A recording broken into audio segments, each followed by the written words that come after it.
Kwenye uandishi wa habari kuna mambo ambayo tunataka tufuatilie. Wakati tunasoma labda degree ya kwanza, tunaambiwa kwamba kazi za uandishi wa habari kufahamisha, kuelimisha, kuhamasisha, kuburudisha. Lakini ukienda kwenye level ya juu zaidi, kuna kufahamisha, kuna kushiriki, collaborative role, kuna facilitative role na kuna critical role.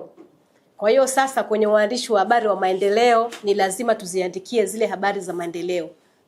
Tunachotafuta sisi ni maendeleo.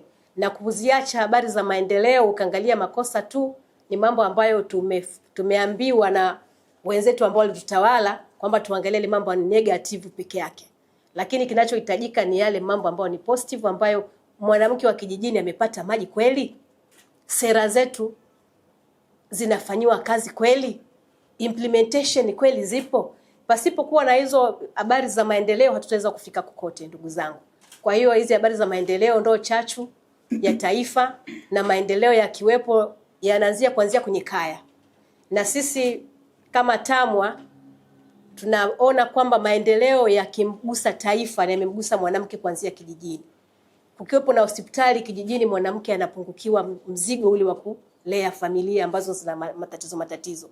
Maji yakiwepo vijijini, ina maana yamemwondolea mwanamke mzigo. Kukiwepo na elimu, taifa linaendelea, lakini ni kuanzia kwenye kaya. Ndio maana tunashikilia sana hili jambo na tunaomba tuwe pamoja.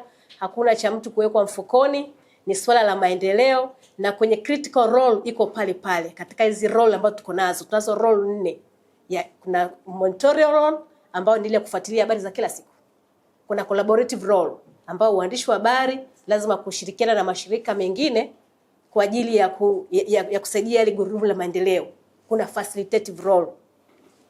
Tunavyoambiwa kwamba serikali imefanya kitu fulani, sisi ndio daraja kati ya wananchi na serikali, tuweze kutoa ufafanuzi, interpretation. Ni kweli vile vitu vimepangwa vimefika?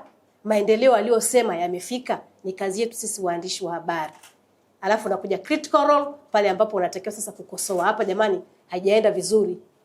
Kwa hiyo tupo pamoja na tunaendeleza weledi katika hii misingi ya uandishi wa habari, tunaizingatia sana na tunaomba tushirikiane. Hizi tunzo ni za muhimu sana na zinatuwezesha kutoka eneo moja kwenda eneo lingine. Hakuna mtu akuja kutusemea sisi kama Afrika kwamba nyinyi mmeendelea, kama tutajisemea sisi wenyewe kwamba tumeendelea kutoka hatua moja tumekwenda hatua nyingine.